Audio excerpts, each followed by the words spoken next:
성도 여러분, 한 주간 주님과 동행하셨습니까?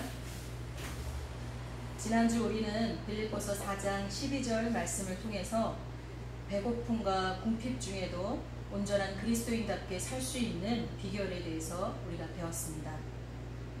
그것은 첫째는 하나님이 주신 것에 자족할 줄 알고 감사하는 것이었고요. 둘째는 하나님의 때를 인내함으로 기다리는 것이었습니다. 여러분은 한 주간 하나님의 말씀에 순종하였습니까? 한숨을 쉬시는 분들도 있고 또 행복한 미소를 보내는 분도 있습니다. 저는 한 주간 이 말씀에 순종하려고 많이 노력했습니다. 그래서 그런지 오늘 이 강단에 섰을 때 마음이 기쁘고 행복합니다. 오늘 하나님께서 우리에게 주시는 말씀도 우리 마음속에 새겨서 그 말씀에 한 주간 또 열심히 순종하는 그런 저와 여러분이 되었으면 좋겠습니다. 아멘. 아멘. 오늘 우리에게 주시는 하나님 말씀은 마태복음 4장 1절에서 11절 말씀입니다. 마태복음 4장 1절에서 11절 말씀. 제가 한 절, 여러분이 한 절, 이렇게 한 절씩 교독하도록 하겠습니다. 그때 예수께서 성령에게 이끌려 마귀에게 시험을 받으러 광야로 가사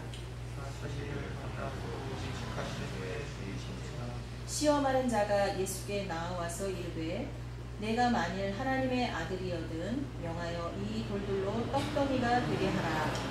예수께서 대답하시되 기록되었으되 사람이 떡으로만 살 것이 아니요 하나님의 입으로부터 나오는 모든 말씀으로 살 것이라 하였느니라. 이에 마귀가 예수를 거룩한 성으로 데려다가 성전 꼭대기에 세우고 이르되 내가 만일 하나님의 아들이거든 뛰어내리라. 기록되었을 때 그가 너를 위하여 그의 사자들을 명하시리니 그들이 손으로 너를 받들어 거기 돌에 부딪히지 않게 하리로다 하였느니라. 예수께서 이르시되 또 기록되었을 때 주 너희 하나님을 시험하지 말라 하였느니라 하시니 마귀가 또 그를 데리고 지극히 높은 산으로 가서 천하 만국과 그 영광을 보여 이르되 만일 내게 엎드려 경배하면 이 모든 것을 내게 주리라. 이에 예수께서 말씀하시되 사탄아 물러가라. 기록되었으되 주 너의 하나님께 경배하고 다만 그를 섬기라 하였느니라. 우리 같이 읽습니다. 이에 마귀는 예수를 떠나고 천사들이 나와서 수종되니라. 아멘. 오늘은 우리가 살아가면서 겪게 되는 수많은 선택의 기로에서 매 순간 최상의 선택과 결정을 할 수 있는 방법에 대해서 말씀을 드리려고 합니다. 자고로 모든 성경은 하나님의 감동으로 된 것으로 교훈과 책망과 바르게 함과 의로 교육하기에 유익하니 이는 하나님의 사람으로 온전하게 하며 모든 선한 일을 행할 능력을 갖추게 하려 함이라. 디모데후서 3장 16절에서 17절 말씀입니다. 이 말씀에 비추어서 저는 항상 성경을 통해서 내가 어떻게 살아야 하는지를 배우려고 합니다. 성도 여러분도 그렇게 하셔야 될 줄 믿습니다. 아멘. 요즘 저는 오른쪽에는 성경책, 왼쪽에는 지난번에 여러분에게 소개한 패트릭 몰리가 쓴 어떻게 살 것인가 라는 책을 펴놓고 읽고 있습니다. 그 책은 한 단락이 끝날 때마다 토론할 내용들이 적혀 있어서 아주 좋습니다. 그래서 저는 책을 이렇게 한 번에 통독하지 않고 한 단락씩 읽으면서 많은 생각을 하곤 합니다. 때로는 저자가 주장하고 있는 내용이 얼마나 성경적인가를 살피면서 그렇게 하고 있습니다. 그러다가 4부에 해당하는 내용인 시간에 관한 내용인데요. 그 중에 첫 번째 단락에서 무엇인가 선택하거나 결정을 해야 할 때 올바른 결정을 하려면 어떻게 해야 하는지에 대한 저자의 생각이 나와 있는 부분을 읽게 됐습니다. 근데 그 부분을 읽는 순간 제가 크게 공감하게 되었고 그 저자의 생각에 그렇구나 라는 생각을 하게 됐습니다. 그가 주장하는 방식이 이미 예수께서 마태복음 4장 오늘 읽은 본문에서 우리에게 보여주신 모범이라는 것을 깨닫고 나니까 성도님들에게도 가르치고 싶다, 알려드리고 싶다라는 마음이 들었습니다. 성경 공부 시간을 만들어서 따로 교육하면 너무 좋겠지만 저희 교회 성도님들이 그렇게 시간을 내실 만한 분들이 별로 없기 때문에 오늘 설교를 통해서 간단히 전하려고 합니다. 이 말씀을 듣고 나서 나는 좀 더 진짜 공부하고 싶다.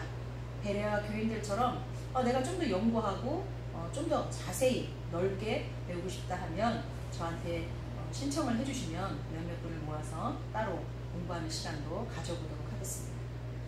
우선 마태복음 4장 1절에서 11절 오늘 본문 말씀에는 우리가 너무나 잘 알고 있듯이 예수님이 마귀에게 시험을 받으시는 장면이 나오고 있습니다. 예수님은 공생애를 시작하기 직전에 성령에 이끌려서 광야로 나아가 40일을 금식 기도하셨습니다.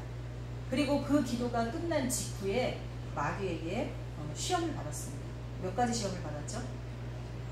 3가지 시험을 받았습니다. 그리고 그 3가지 시험을 모두 다 이기셨습니다. 이기시고 승리하셨습니다. 그럼 예수님은 어떻게 그 시험을 모두 이기실 수 있었을까요? 예수님은 제자들에게 시험에 들지 않게 깨어 기도하라고 말씀하셨고 또 친히 제자들에게 가르쳐준 기도문, 즉 주기도문에서도 우리를 시험에 들게 하지 마시옵소서라고 기도하라고 그 내용을 첨부하고 계십니다.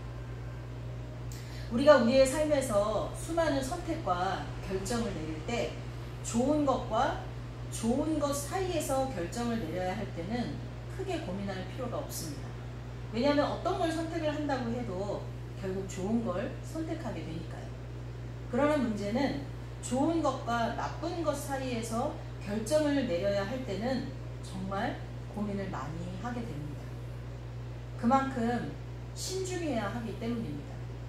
특히나 그 나쁜 것이 우리에게 어떤 약간의 물질적 손해를 준다거나 아니면 우리가 선택에 있어서 조금 유보해야 된다든가 시간을 좀 기다려야 한다는 문제라면 그래도 우리가 감수할 수 있습니다.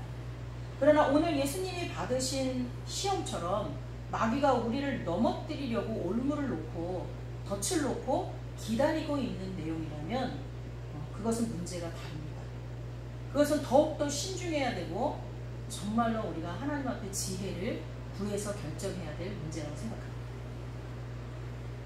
그만큼 우리는 더욱더 선택과 결정에 있어서 신중해야 함을 알려주는 내용이기도 합니다. 그래야 시험에 드는 경우를 최소화할 수 있습니다. 예수님께서 우리에게 말씀하여 주신 것처럼 시험에 들지 않을 수 있다는 것이죠. 그런데 오늘 그 어떻게 살 것인가 라는 그 책의 저자인 패트릭 몰리는 이것에 대해서 어떻게 말하고 있냐면 이렇게 말하고 있습니다. 좋은 결정을 하는 것은 어렵다. 대부분의 경우 심사숙고해서 선택을 하고 결정을 내려도 3분의 1만이 성공을 한다. 그렇다면 우리는 최고의 결정을 하기 위해서 무엇을 해야 하나? 그것은 잘못된 결정을 하지 않는 방법에 집중해야 한다. 예수님의 공생애를 시작하기 직전 광야에서 사탄이 제기했던 유혹 앞에서 내리셨던 3가지 결정으로 우리에게 잘못된 결정을 내리지 않는 방법에 관한 모델을 제시한다. 이렇게 그는 말하고 있습니다. 저는 이 말에 동의합니다. 여러분은 어떠십니까? 그래서 저는 이분의 주장에 따라 오늘의 본문을 다시 새로운 마음으로 읽어보았습니다. 읽고 또 읽어보았습니다.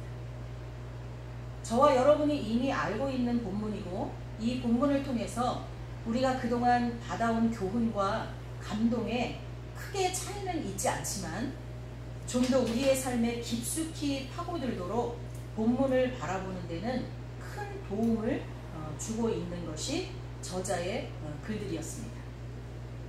그래서 이 저자의 글들을 간혹 인용하면서 오늘 말씀을 전하려고 합니다.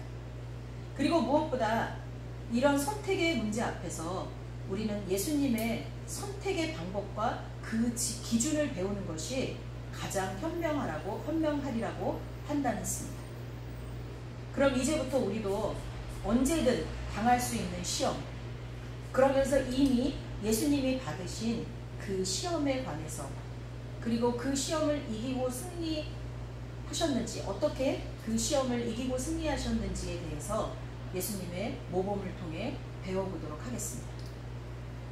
먼저 예수님이 당하신 시험은 40일을 밤낮으로 금식하시고 줄이신 상황 가운데서 먹을 것을 가지고 유혹해 왔다는 것을 기억해야 합니다.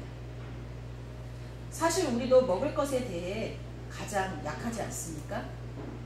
저도 수술을 받고 난 뒤에는 이 먹는 것에 좀 집착하게 되었습니다. 물론 끼니는 3끼에서 2끼 정도만 먹고 밥의 양도 상당히 줄였지만 몸이 단백질을 원하는지 계속 고기 타령을 하게 되더라고요. 사실 저는 고기를 이렇게 좋아하는 사람은 아니었는데 수술하고 난 뒤에는 그렇더라고요. 근데 우리가 주변을 보면 식탐이 많아서 먹을 것에 집착하는 사람이 있는가 하면 먹는 것은 그저 생명을 유지하는 데 필요할 뿐이다 이렇게 생각하고 그냥 끼니라서 먹는 그런 사람들도 있습니다. 과식하는 사람도 있고 소식하는 사람도 있고 각각 차이가 많이 납니다. 그럼에도 불구하고 동일하게 분명한 것은 먹지 않고는 살 수 없다는 것입니다. 즉 먹고 싶어하는 것은 사람의 본능입니다. 더군다나 예수님처럼 40일을 굶주린 가운데에서 먹을 것을 가지고 유혹을 한다면 많은 사람들이 넘어가기가 쉽습니다. 그런데 마귀는 가장 본능적인 것을 가지고 이렇게 비열하게 유혹을 한다는 것입니다. 예수님은 이 시험을 당당히 이기셨습니다. 어떻게 이기셨을까요? 말씀을 한번 보도록 하겠습니다. 4장 4절에 보면 사람이 떡으로만 살 것이 아니요 하나님의 입으로부터 나오는 모든 말씀으로 살 것이니라 라고 이렇게 마귀에게 말씀으로 물리치십니다. 여기서 우리는 잘못된 선택을 하지 않을 첫 번째 원리를 발견하게 됩니다. 우리가 살아가면서 선택해야 하는 많은 문제들의 대부분은 먹고 마시는 것과 관계가 있습니다. 이런 기본적인 문제에서 우리가 순간순간 선택하고 결정해야 할 때 우리가 우선으로 세워야 할 원칙은 바로 하나님의 말씀입니다. 우리 한번 따라해 보겠습니다. 하나님의 말씀. 네. 그 선택의 기준이 하나님의 말씀이 되어야 한다는 것입니다. 우리가 선택하는 쪽이 하나님의 말씀에 순종하는 쪽인지 아니면 불순종하는 쪽인지 그것을 생각해 보면 된다는 것입니다. 사람이 떡으로만 사는 존재가 되어서는 안 됩니다. 우리는 하나님의 영으로 생명이 된 자들입니다. 영적인 존재들이라는 것입니다. 하나님의 말씀을 따라서 살아야 합니다. 하나님의 말씀이 기준이 되어서 선택과 결정을 한다면 우리는 적어도 잘못된 선택을 하는 일은 없을 것입니다. 아니, 언제나 최상의 선택을 하게 될 것입니다. 믿으십니까? 아멘. 둘째로, 예수님이 받으신 시험은 예수님과 동시에 성부 하나님을 시험하는 것이었습니다. 무슨 얘기냐 하면 지금 예수님으로 하여금 하나님의 개입이 있어야만 해결될 일을 하게 하는 시험을 마귀가 하고 있다는 것입니다. 지금 인간인 예수님은 성전 꼭대기에서 뛰어내리면 어떻게 될까요? 죽습니다. 인간 예수님이 살기 위해서는 하나님의 개입이 반드시 있어야 된다는 것입니다. 바로 기적이 일어나야 한다는 것이죠. 물론 예수님이 하나님이시니까 예수님이 직접 뛰어내려도 죽지 않으실 수는 있습니다. 하지만 예수님이 이 땅에 오신 이유가 뭡니까? 마귀에게 당신이 하나님을 입증하기 위해서 오신 것입니까? 아닙니다. 예수님이 이 땅에 오신 이유는 우리를 구원하시기 위해서 오셨지, 그까지 마귀의 시험에 내가 하나님이다 라는 것을 증명하고 오신 분이 아니십니다. 그리고 또 그렇게 할 필요도 없고요. 그런데 마귀는 그것을 요구하고 있습니다. 이때 예수님은 기록된 말씀을 통해서 단호히 물리치십니다. 또 기록되었을 때 주 너희 하나님을 시험하지 말라 하였느니라. 여러분은 얼마나 많이 이런 시험을 받고 있는지 모르실 것입니다. 또한 이런 시험에 예수님이 결정한 것과는 반대로 매번 마귀에게 굴복하고 하나님을 시험하는 일을 하고 있는지 여러분이 자각하시게 된다면 깜짝 놀라실 것입니다. 제가 한번 예를 들어 보겠습니다. 하나님, 제가 로또를 맞을 수 있게 해주세요. 그러면 그 중에 절반을 하나님 앞에 드릴게요. 그리고 그 나머지 중에서도요, 상당한 부분을 기부할게요. 헌금도 할게요. 로또가 그렇게 쉽게 당첨이 됩니까? 물론 얼마 전 뉴스에 그 로또의 원리를 알아서 그거를 번호를 알아내서 많은 사람한테 나눠줬다는 뉴스를 본 적은 있습니다. 또 이런 기도를 합니다. 하나님, 제가 이번 시험에 꼭 붙게 해주세요. 그러면 제가 주일도 잘 지키고 11조도 드릴게요. 또 이렇게 기도합니다. 하나님, 제가 이번에 꼭 그 대학에 들어가게 해주세요. 그럼 교회도 빠지지 않고 주일도 잘 지키고 교회 봉사도 열심히 할게요. 성가대도 하고 교사도 할게요. 이런 것들입니다. 이런 기도들은 하나님을 시험하는 기도들입니다. 하나님을 시험할 수 있는 경우는 저와 여러분이 알다시피 딱 한 가지밖에 없습니다. 말라기 3장 10절에 나오고 있습니다. 만군의 여호와가 이르노라, 너희의 온전한 11조를 창고에 들여 나의 집에 양식이 있게 하고 그것으로 나를 시험하여 내가 하늘문을 열고 너희에게 복을 쌓을 곳이 없도록 붙지 아니하나 보라. 11조만 하나님을 시험할 수 있습니다. 우리는 하나님을 자기의 종처럼 부리려는 경향이 있습니다. 그러나 명심하십시오. 하나님은 악에게 시험을 받지도 아니하시고 친히 아무도 시험하지 아니하시는 분이라고 야고보서 1장 13절에 기록하고 있습니다. 이것을 통해 우리가 알 수 있는 옳은 선택과 결정의 두 번째 원리는 하나님을 시험하지 않는 것입니다. 따라해 보겠습니다. 하나님을 시험하지 말자. 그러니 여러분, 당신을 기적이 필요한 상황 속으로 몰아넣지 마시기 바랍니다. 정말 시험에 합격하기를 원하면 남들보다 덜 자고 죽어라 공부하십시오. 물론 구하면 후히 주시는 하나님께 집중력과 지혜를 구하면서 말입니다. 저는 우리 교회의 청년들, 또 우리 고3 수험생들, 또 우리 성도님 중에 자격증을 따시고자 하시는 분들이 공부하고 있는데 제가 이렇게 기도합니다. 하나님, 그분들이 붙었으면 좋겠습니다. 그래서 시험에 집중하는 인생이 아니라 하나님께 집중하는 인생을 속히 살았으면 좋겠습니다. 붕붕 떠있는 느낌이 아니라 땅에 다리를 대고 안착한 느낌으로 살았으면 좋겠습니다. 그래서 붙기를 원합니다. 그러나 기적을 바라는 대신 집중력과 지혜를 주셔서 정말 합격할 만한 만큼 공부하게 해주십시오. 저 이렇게 기도합니다. 여러분, 부자가 되고 싶으십니까? 그러면 성실하게 일하고 절약하시고 하나님이 주신 것에 늘 감사하시기 바랍니다. 근데 사람들은 얘기합니다. 그거 갖고는 안 된다고. 태어날 때부터 흙수저는 금수저가 될 수 없다고. 그렇지 않습니다. 물질도 은사입니다. 하나님이 주시고자 하는 사람에게 주십니다. 그러나 하나님이 부자가 될 수 있는 비법을 하나쯤은 남겨주셨습니다. 뭔지 아시죠? 따라해 봅시다. 온유한 자에게 땅을 기업으로 주신다. 예, 여러분 온유하시기 바랍니다. 어떤 이들은 우리가 엄마젖이 아니라 소젖을 먹고 자라서 요즘 사람들이 난폭하다라는 얘기를 하는 분도 있습니다. 그게 과학적으로 맞는지 안 맞는지는 모르지만 확실히 난폭한 건 사실입니다. 예전 어른들에 비해서. 여러분, 온유한 자에게 하나님이 땅을 기업으로 주실 줄 믿습니다. 여러분 또 건강하기를 원하십니까? 성경에 말씀하셨습니다. 부모를 공경하면 장수한다고. 그 장수는 병마에 걸려서 골골하면서 장수가 아닐 것입니다. 하나님이 그렇게 나쁜 걸 주시는 분이 아니지 않습니까? 물론 그렇다고 해서 지금 아파서 병원에 누워 계신 분들이 하나님이 주시는 축복을 못 받아서 그렇다는 얘기는 아닙니다. 여러분도 아실 것입니다. 여러분 부모를 공경하시기 바랍니다. 그리고 시간을 내서 자신의 건강 관리를 체계적으로 하시면 되겠습니다. 아멘이십니까?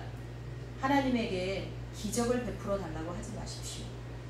예수님께 기적을 베풀어 달라고 했을 때 요나의 기적밖에는 볼 것이 없다고 말씀하셨습니다.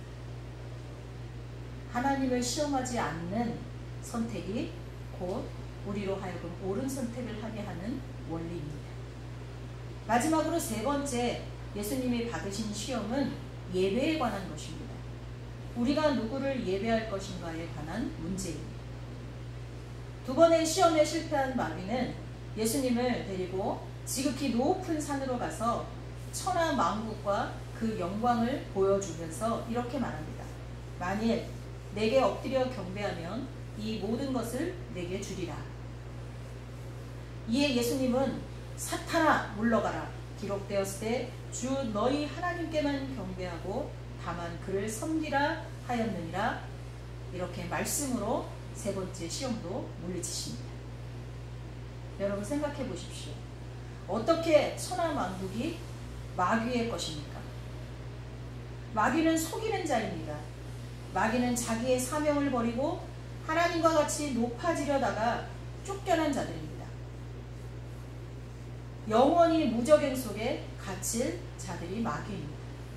그런데 그들이 어떻게 자기에게 경배하면 자기 것도 아닌 천하 만국을 우리에게 줄 수가 있다는 것입니까?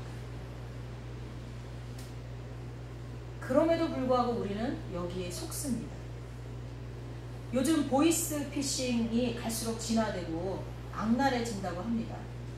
지난주 수요일날, 며칠 전에 수요일날 뉴스를 보았는데 한 개인으로는 최고의 금액인 26억 원을 5일에 걸쳐서 보이스 피싱으로 잃어버린 여자에 관한 기사를 제가 보았습니다. 우리는 이렇게 생각합니다. 아니 누가 보아도 뻔히 드러나는 일인데 어떻게 어리석고 어떻게 저렇게 어리숙해서 저런 일을 당할 수 있지? 라고 생각을 합니다. 또 신천지와 같은 이단에 빠지는 일에 대해서도 아니 저거 교회가 아닌 게 저렇게 티가 나는데 어떻게 저기에 빠지지? 이렇게 생각을 합니다. 그런데 전문가들은 이렇게 얘기합니다. 보이스피싱은 누구라도 당할 수 있다고. 경찰, 검찰, 교수, 판사, 유명한 언론인들 다 당했다고 합니다. 신천지에도 마찬가지입니다. 신천지에 가보면 목사, 전도사, 장로, 권사, 집사 많습니다. 한 발짝 떨어져 보면 어처구니 없고 어리석어 보이지만 막상 자기의 경우가 되면 다르다라고 전문가들은 말합니다. 우리의 약점을 파고드는 전략이 그들에게 있다고 합니다. 그런데 그 약점이 뭘까요? 우리들이 공통으로 갖고 있는 그 약점이 뭘까요? 물론 개인마다 조금씩 다른 약점들도 있을 겁니다. 아마 이거라고 생각합니다.